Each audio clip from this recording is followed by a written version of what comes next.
ನಿಜ ಹೇಳಿ, ನಿಮ್ಮ ಸುಹಾಸಿನಿ ಫೌಂಡೇಶನ್ ಎಲ್ಲಿದೆ? ಅದೆಲ್ಲ ನಿನಗೆ ಯಾಕೆ? ಹೇಳಿ ಅತ್ತೆ, ಜೀವನದಲ್ಲಿ ತುಂಬ ಪಾಪ ಮಾಡಿ ನನ್ನ ಪಾಪದ ಕೂಡ ತುಂಬಿ ತುಳುಕ್ತಾ ಇದೆ.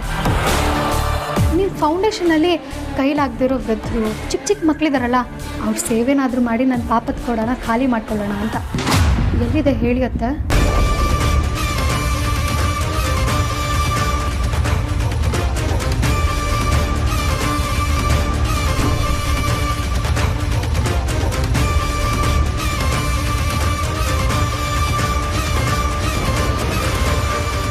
ಅದು ಹೇಳಿ ಅತ್ತೆ, ಎಲ್ಲಿದೆ ಅಂತ. ಹೋಗ್ಲಿ, ಎಲ್ಲಿದೆ ಅಂತ ನಾನೇ ಹೇಳ. ಸಿಟಿಯಿಂದ 25 ಕಿಲೋಮೀಟರ್ ದೂರದಲ್ಲಿ ಹೈವೇ ಟೋಲ್ ಗೇಟ್ ಒಳಗಡೆ ಒಂದು ಚಿಕ್ಕ ಹಳ್ಳಿಲಿ ಸುಹಾಸಿನಿ ಫೌಂಡೇಶನ್ ಇದೆ ಅಲ್ವಾ?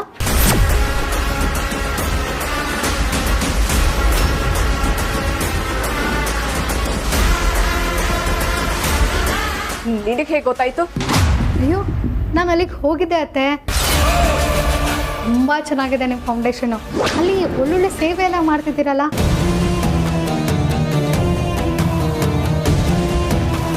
ನಿಮ್ಮ ಬಗ್ಗೆ ನನಗೆ ತುಂಬ ಹೆಮ್ಮೆ ಅನಿಸಿದೆ ಅತ್ತೆ. ವೃದ್ಧಾಶ್ರಮ ನಡೆಸ್ತೀನಿ, ಅನಾಥಾಶ್ರಮ ನಡೆಸ್ತೀನಿ ಅಂತ ವೇದಾಂತ್ ಹತ್ರ ತಿಂಗಳು 25 ಲಕ್ಷ ಇಸ್ಕೊಂಡು ಏನು ಮಾಡದೆ ಸುಮ್ಮನಿದ್ದೀರಲ್ಲ, ನಿಮಗೇನು ಅನ್ಸಲ್ವಾ? ನಾನು ಹೋಗಿ ಬಂದೆ ನಿಮ್ಮ ಗ್ರೇಟ್ ಸುಹಾಸಿನಿ ಫೌಂಡೇಶನ್ಗೆ. ಅಲ್ಲಿ ವೃದ್ಧಾಶ್ರಮನೂ ಇಲ್ಲ, ಅನಾಥಾಶ್ರಮನೂ ಇಲ್ಲ, ಏನೂ ಇಲ್ಲ, ಎಲ್ಲ ಸುಳ್ಳು. ಅಲ್ಲಿ ಬರೀ ಒಂದು ಶೆಡ್ ಇದೆ, ಅದನ್ನು ಬಾಡಿಗೆಗೆ ಬಿಟ್ಟಿದ್ದೀರಾ ಅಷ್ಟೇ. ಏಯ್, ಯಾರು ನಿನ್ನ ಅಲ್ಲಿಗೆ ಹೋಗೋದಕ್ಕೆ ಹೇಳಿದ್ದು? ಓ, ಹೋಗೋದಕ್ಕಿಂತ ಮುಂಚೆ ನಿಮ್ಮ ಪರ್ಮಿಷನ್ ತಗೊಳ್ಬೇಕಿತ್ತ ಅತ್ತೆ? ನೀವು ಮಾಡೋ ಅನ್ಯಾಯನ ಪ್ರಶ್ನೆ ಮಾಡೋದಕ್ಕೂ ನಿಮ್ಮ ಪರ್ಮಿಷನ್ ತಗೋಬೇಕಾ? ತುಂಬ ಚೆನ್ನಾಗಿದೆ. ಬೇಡ ಅಮೂಲ್ಯ, ನೀನು ನಿನ್ನ ಲಿಮಿಟ್ಸ್ನ ಕ್ರಾಸ್ ಮಾಡ್ತಾ ಇದೀಯಾ. ಕೋಪದ ಬಗ್ಗೆ ನಿನಗಿನ್ನೂ ಗೊತ್ತಿಲ್ಲ.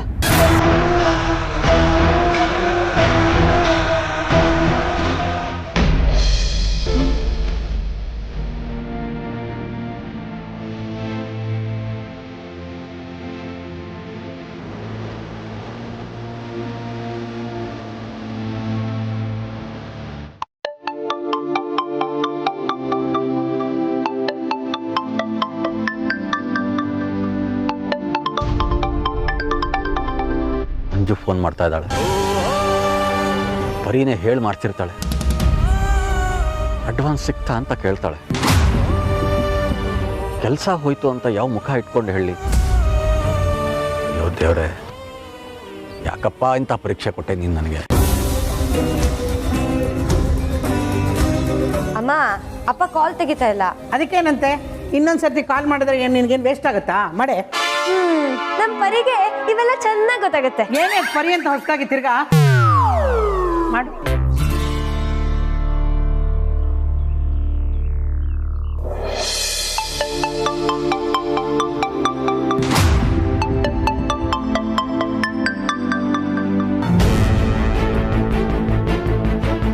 ಹುಟ್ಟಿಸಿದ ದೇವರು ಹುಲ್ ಮೇಯಿಸದೇ ಇರ್ತಾನೆ ಅನ್ನೋ ಮಾತಿದೆ. ದೇವ್ರೆ, ನೀನೇ ಏನಾದರೂ ಒಂದು ದಾರಿ ತೋರಪ್ಪ, ಬದುಕೋಕೆ ಒಂದು ದಾರಿ ಮಾಡ್ಕೊಡ. ಅಮ್ಮ, ಅಪ್ಪ ಫೋನ್ ಪಿಕ್ ಮಾಡ್ತಿಲ್ಲ. ಓ ಹೌದಾ? ಮೀಟಿಂಗಲ್ಲಿ ಇರ್ಬೋದು ಅನ್ಸುತ್ತೆ ಕಣೆ. ಆಮೇಲೆ ಫೋನ್ ಮಾಡ್ತಾರೆ ಬಿಡು. ಫೋನ್ ಮಾಡಿದಾಗ ಮರೀದೆ ಹೇಳು. ಅದೇನು ಈ ವಯಸ್ಸಲ್ಲಿ ಮರೀತೀಯೋ ಎಲ್ಲ.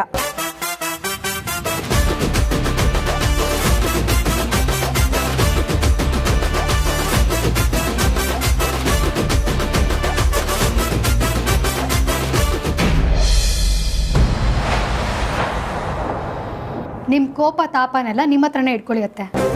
ಈಗ ನನಗೆ ಲೆಕ್ಕ ಕೊಡಿ, ಸುಹಾಸಿನಿ ಫೌಂಡೇಶನ್ದು. ನಾನು ಯಾಕೆ ನಿನಗೆ ಲೆಕ್ಕ ಕೊಡಬೇಕು? ಯಾಕ? ಆ ಫೌಂಡೇಶನ್ ನಡೀತಿರೋದು ನನ್ನ ಗಂಡನ ಹಣದಲ್ಲಿ. ನನಗೆ ಲೆಕ್ಕ ಕೇಳೋ ರೈಟ್ಸು ಎಲ್ಲ ಇದೆ. ನಾನು ಕೇಳೋ ಒಂದು ಪ್ರಶ್ನೆಗೆ ಕರೆಕ್ಟಾಗಿ ಉತ್ತರ ಕೊಡಿ. ಈ ಫೈಲಲ್ಲಿ AG ಅನ್ನೋರಿಗೆ ತಿಂಗಳು ಹಣ ಕಳಿಸ್ತಿದ್ರಲ್ಲ, ಯಾರ AG ಅಂದರೆ?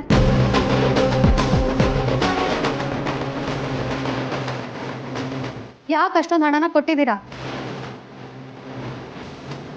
ಲೆಕ್ಕ ಆದಮೇಲೆ ಇಷ್ಟು ಕೊಟ್ಟಿದ್ದೀನಿ ಅಂತ ಮಾತ್ರ ಬರೆಯೋದಲ್ಲ ಅತ್ತೆ, ಯಾಕೆ ಕೊಟ್ಟಿದ್ದೀನಿ ಅಂತಲೂ ಬರೀಬೇಕಾಗತ್ತೆ.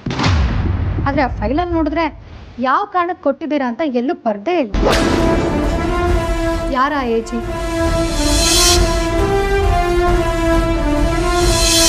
ಓಹೋ, ಏಜಿ ಅಂದರೆ ಅಗ್ನಿ ಅಲಿಯಾಸ್ ಬೆಂಕಿ ಮಹಾದೇವ ಅತ್ತೆ.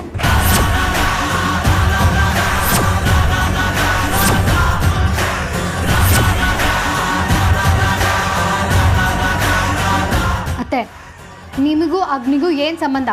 ಅಮೂಲ್ಯ, ತುಂಬಾ ಮಾತಾಡ್ತಾ ಇದೀಯಾ. ನಿನ್ನ ಏನು ಮಾಡ್ತೀರಾ? ಆಕ್ಸಿಡೆಂಟ್ ಮಾಡಿಸ್ತೀರಾ ಅಥವಾ ರಾಜಣ್ಣಂಗೆ ಮಾಡ್ದಂಗೆ ಮೆಟ್ಲ ಮೇಲಿಂದ ಕೆಳಗೆ ಬೀಳಿಸ್ತೀರಾ? ಅತ್ತೆ, ಒಂದು ಮಾತು ಸರಿಯಾಗಿ ನೆನ್ಪಿಟ್ಕೊಳ್ಳಿ ಅತ್ತೆ, ಅನ್ಯಾಯದ ಹಣದಲ್ಲಿ ಬದುಕ್ತಿರೋ ನಿಮಗೆ ಇಷ್ಟಿರ್ಬೇಕಾದ್ರೆ ಸ್ವಾಭಿಮಾನದಿಂದ ಬದುಕ್ತಿರೋ ನನಗಿನ್ನಿಷ್ಟಿರಬೇಡ.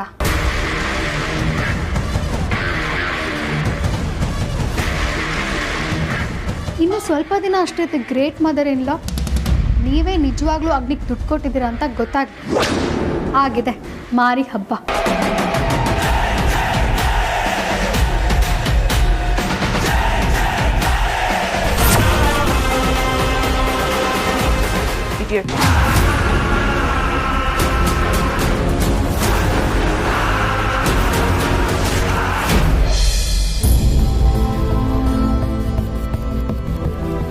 ಅಮ್ಮ, ಆರ್ತಿ ಅಕ್ಕನ ಫೈಲ್ಸ್ ತಗೊಂಡ್ಯಾ?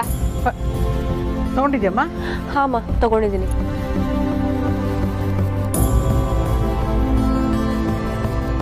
ಯಾಕಮ್ಮ ಅವಾಗ್ಲಿಂದ ಈ ಥರ ಓಡಾಡ್ತಿದ್ಯಾ? ನಿಮ್ಮಪ್ಪ ಇಷ್ಟೊತ್ತಿಗೆ ಬರಬೇಕಾಗಿತ್ತು ಕಣೆ, ಎಲ್ಲಿಗೆ ಹೋದ್ರೋ ಏನೋ, ಸರಿಯಾದ ಸಮಯಕ್ಕೆ ಬರೋದೇ ಇಲ್ಲ. ಬರ್ತಾರ ಬಿಡಮ್ಮ, ತಡಿ ನಾನು ಕ್ಯಾಬ್ ಬುಕ್ ಮಾಡ್ತೀನಿ. ಬೇಡ ಕಣೆ, ಜಾಸ್ತಿ ಆಗುತ್ತೆ.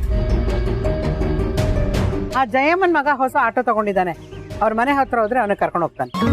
ಸರಿ ಆಯ್ತು.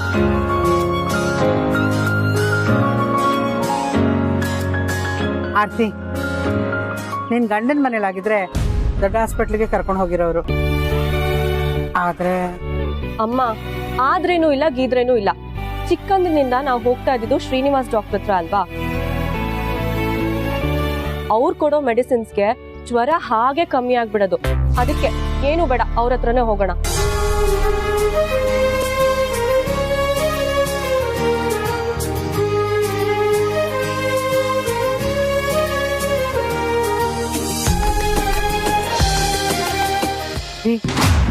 ಬಂದ್ರಾ? ಬನ್ನಿ ಬನ್ನಿ ಬನ್ನಿ.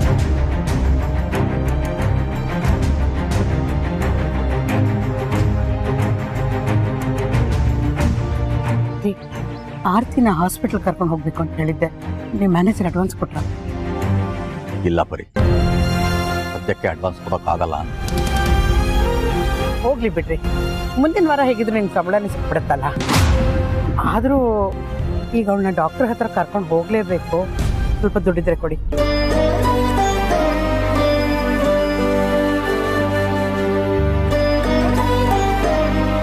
ಮತ್ತ 200-300 ರೂಪಾಯಿ ಇರ್ಬೋದು ಅಷ್ಟೇ. ಅದೇ ಇದು ಹೋಗಿ ಬರೋ ಖರ್ಚಿಗಾಗತ್ತೆ. Doctor fees?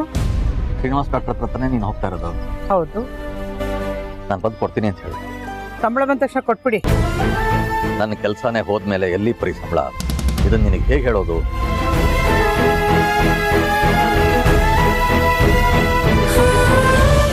ಆರ್ತಿ, ಹಾ ಬಾಮ ಬಾಮ, ಹೊರಡೋಣ, ಲೇಟ್ ಆಗುತ್ತೆ. ನಿಧಾನ. ಅಪ್ಪ ಬರ್ತೀವಿ. ಅಪ್ಪ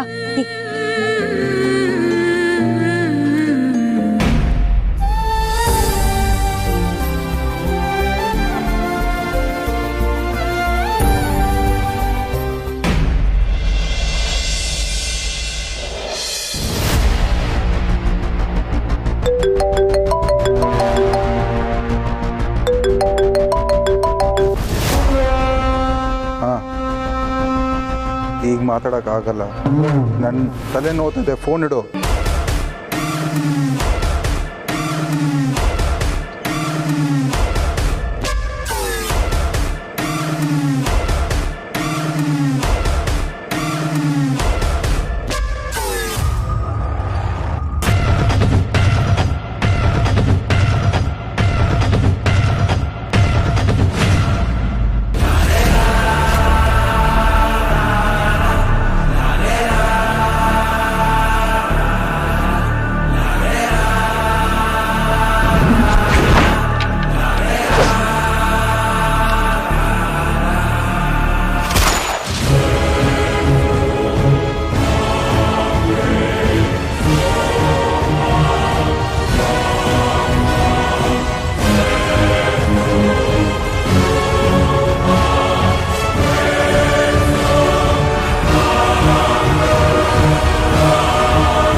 ಎಲ್ರು ಇದ್ದೀರಾ?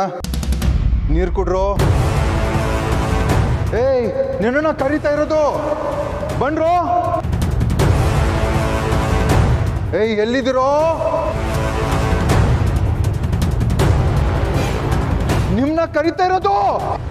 ಜಿಲ್ಲೆ ಸ್ಯಾಂಡಿ, ಎಲ್ಲಿದ್ದೀರೋ?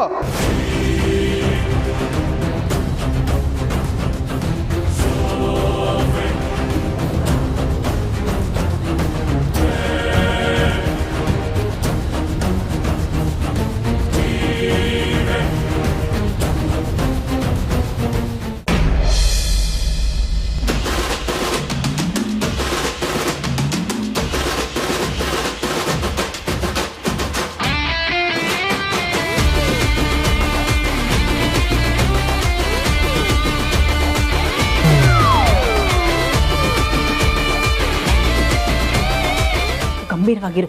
ಯಾರಾದ್ರೂ ನೋಡಿದ್ರೆ ಏನ್ ಮಾಡ್ತೀಯ? ಏನಾಗಿದೆಯಮ್ಮ ನಿಂಗೆ? ಅಮ್ಮ, ಗಂಭೀರವಾಗಿ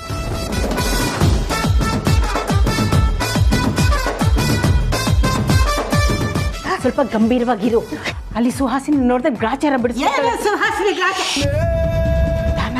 ಏನು ಹುಷು ಹುಷು ಹುಷು ನಿಧಾನಕ್ಕೆ ಮಾತಾಡಮ್ಮ. ಆ ಸುಹಾಸಿನಿಗೆಲ್ಲ ನಾನು ಹೆದರಲ್ಲ ಕಣೆ. ಅವಳು ಗ್ರಾಚಾರ ಬಿಡಿಸೋದಕ್ಕೆ ಇನ್ನೊಬ್ರು ಇದ್ದಾರೆ ಕಣೆ ಇಲ್ಲಿ. ಏನ್ ಹೇಳ್ತಿದ್ಯಮ್ಮ ನೀನು? ನೀನು ಈ ಮನೆಯಿಂದ ಹೋದ್ಮೇಲೆ ಆ ಸುಹಾಸಿನಿ ಆಡಿದ್ದೇ ಆಟ. ಅವಳ ಆಟಕ್ಕೆ ಇತಿ ಮಿತಿನೇ ಇಲ್ಲ ಕಣೆ. ಪಾಪ ಆ ವೇದಾಂತಿಗೆ ಸುಳ್ಳು ಪ್ರೀತಿ ಇಲ್ಲ ತೋರಿಸಿ ನಂಬಿಸಿ ಅವನಿಗೆ ಮಾಡಬಾರ್ದು ಅನ್ಯಾಯ ಎಲ್ಲ ಮಾಡಿದ್ಲು. ಸುಹಾಸಿನಿಗೆ ಪ್ರಶ್ನೆ ಮಾಡೋರೇ ಇಲ್ವೇನೋ, ನಾವು ಕೊನೆವರೆಗೂ ಅವಳಿಗೆ ಗುಲಾಮ್ರಾಗೆ ಇರ್ಬೇಕೇನೋ ಅನ್ಕೊಂಡಿದ್ದೆ. ಆದ್ರೆ ಈಗ ನನ್ನ ಮೊಮ್ಮಗನ ಹೆಂಡತಿ ಆ ಸುಹಾಸಿನಿಗೆ ಪ್ರಶ್ನೆ ಮಾಡಿದ್ಲು. ಅವಳ ಪ್ರಶ್ನೆಗೆ ಉತ್ತರ ಕೊಡಕ್ಕಾಗದೆ ಅವಳು ಬೆವತೋಗ್ಬಿಟ್ಲು. ಏನು? ನಮ್ಮ ಅಮೂಲ್ಯ ಸುಹಾಸಿನಿ ಪ್ರಶ್ನೆ ಮಾಡಿದ್ಲಾ? ಏನಂತ? ಅದೇ ಕಣೆ, ಆ ಸುಹಾಸಿನಿ ಅನ್ನೋ ಫೌಂಡೇಶನ್ಗೆ ವೇದಾಂತಿನಿಂದ ತಿಂಗಳ ದುಡ್ಡು ತಗೊಂತಾ ಇದ್ಲು. ಆ ದುಡ್ಡನ್ನ ಫೌಂಡೇಶನ್ ಖರ್ಚು ಮಾಡದೆ ಅವನಿಗೆ ಕೊಡ್ತಾ ಇದ್ಲಂತೆ. ಇದನ್ನ ನಮ್ಮ ಅಮೂಲ್ಯ ಕೋರ್ಟಲ್ಲಿ ಲಾಯರು ಪ್ರಶ್ನೆ ಮೇಲೆ ಪ್ರಶ್ನೆ ಹಾಕದಾಗೆ ಇವಳು ಪ್ರಶ್ನೆ ಮೇಲೆ ಪ್ರಶ್ನೆ ಕೇಳಿದ್ಲು. ಗೊತ್ತಾ? ಆ ಸುಹಾಸಿನಿ ಮುಖ ನೋಡಕ್ ಆಗ್ತಾ ಇರ್ಲಿಲ್ಲ. ಗೊತ್ತ ನಿನಗೆ?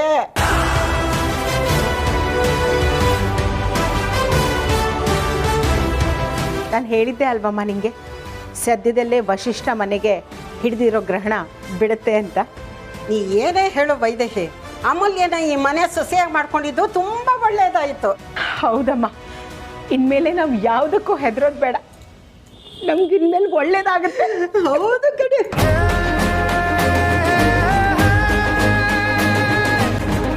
ನಮ್ಮಮ್ಮ ಡ್ಯಾನ್ಸ್ ಮಾಡು.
ಬ್ರಹ್ಮೆ.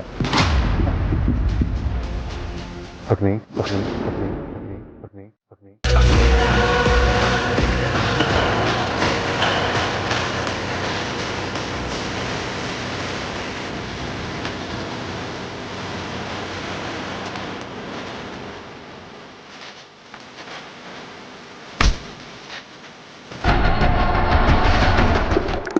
ಅಗ್ನಿ,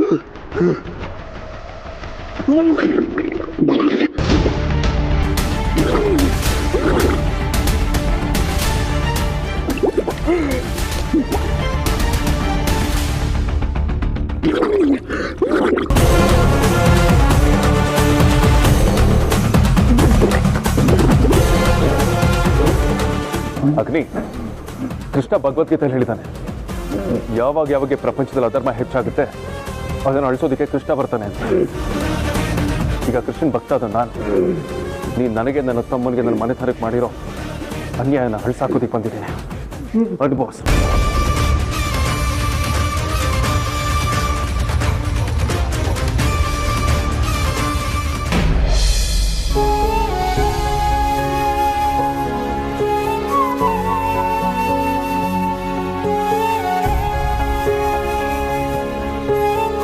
ರೀ, ಯಾಕೊಂಥರ ಕೂತಿದ್ದೀರಲ್ಲ, ಏನು ಯೋಚನೆ ಮಾಡ್ತಿದ್ದೀರಾ? ಏನೂ ಇಲ್ಲ ಪರಿ. ಇಲ್ಲ ರೀ, ನೀವು ಯಾವುದೋ ವಿಷಯಕ್ಕೆ ತಲೆ ಕೆಡಿಸ್ಕೊಂಡಿದ್ದೀರಾ, ಅದೇನು ಅಂತ ಹೇಳಿ. ಶ್ರೀನಿವಾಸ್ ಡಾಕ್ಟ್ರು ಏನು ಹೇಳಿದ್ರು? ಡಾಕ್ಟ್ರ್ ಹೇಳಿದ್ರು ನಮ್ಮ ಆರತಿ ವೀಕ್ ಆಗಿದ್ದಾಳೆ ಅಂತ.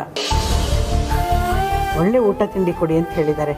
ಹಣ್ಣು ಹಂಪಲು, ಅದು ಡ್ರೈ ಫ್ರೂಟ್ಸು ಇವೆಲ್ಲ ಕೊಡಬೇಕು ಅಂತ ಹೇಳಿದ್ದಾರೆ.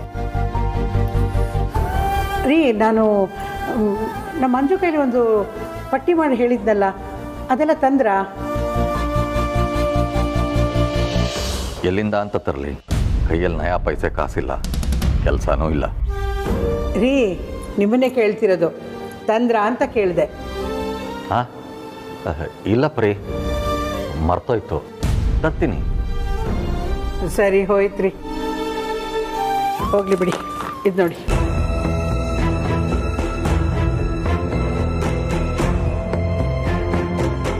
ರೀ, ಅದರಲ್ಲಿ ಡಾಕ್ಟ್ರು ಅದೇನೋ ಇಂಜೆಕ್ಷನ್ನು ಮತ್ತು ಊಟಕ್ಕೆ ಮುಂಚೆ ಒಂದಷ್ಟು ಮಾತ್ರೆ, ಊಟ ಆದಮೇಲೆ ತಗೊಳ್ಳೋ ಮಾತ್ರೆನೂ ಬರೆದಿದ್ದಾರೆ. ನೀವು ಇದನ್ನು ಈಗಲೇ ತಂದುಬಿಡ್ತೀರಾ? ಸರಿ ಪರಿ, ತರ್ತೀನಿ.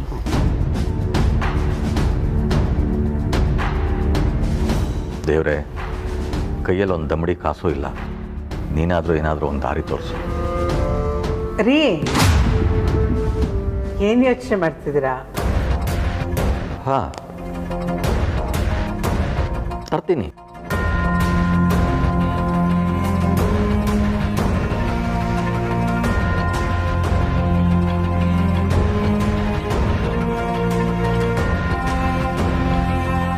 ಪಾಪ, ನನ್ನ ಮಗಳು ವೀಕ್ ಆಗಿದ್ದಾಳೆ ಅಂತ ಡಾಕ್ಟರ್ ಹೇಳಿದ್ರು.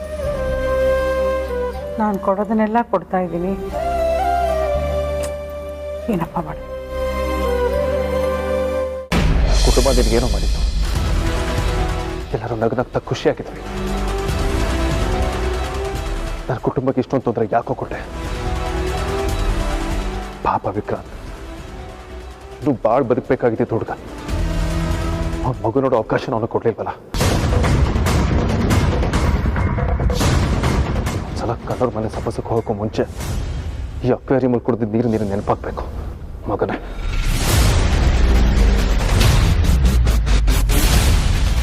ನೀನು ಸೊಳ್ಳೆ ಥರ ಒಂದೇ ಒಂದು ಕ್ಷಣದಲ್ಲಿ ಹೊಡೆದಾಕ್ಬಿಡ್ತೀನಿ. ಆದರೆ ನೀನು ಬೀದಿ ಹಣ ಆದರೆ ನನಗೆ ಯಾವ ಪ್ರಯೋಜನವೂ ಇಲ್ಲ. ಪ್ರತಿದಿನ ನೀನು ನೋವು ಪಡಬೇಕು, ಸಂಕಟ ಅನುಭವಿಸ್ಬೇಕು, ಭಯ ಪಡಬೇಕು. ಕಣ್ಣಿಗೆ ನಿದ್ದೆ ಹತ್ತಬಾರ್ದು, ಗಂಟ್ಲಲ್ಲಿ ಅನ್ನ ಇಳಿಬಾರ್ದು. ಪ್ರತಿ ಕ್ಷಣ ಭಯದಲ್ಲೇ ಬದುಕಬೇಕು. ಪ್ರತಿನಿತ್ಯ ದೇವ್ರ ಹತ್ರ ನನಗೆ ಬದುಕೋದಕ್ಕೆ ಇಷ್ಟ ಇಲ್ಲ, ಸಾವು ಕೊಟ್ಬಿಡು ಅಂತ ಬೇಡ್ಕೊಳ್ಬೇಕು. ನಾನು ಅನುಭವಿಸಿದ ಅಷ್ಟು ನೋವನ್ನ ಕ್ಷಣ ಕ್ಷಣ ಅನುಭವಿಸ್ಬೇಕು.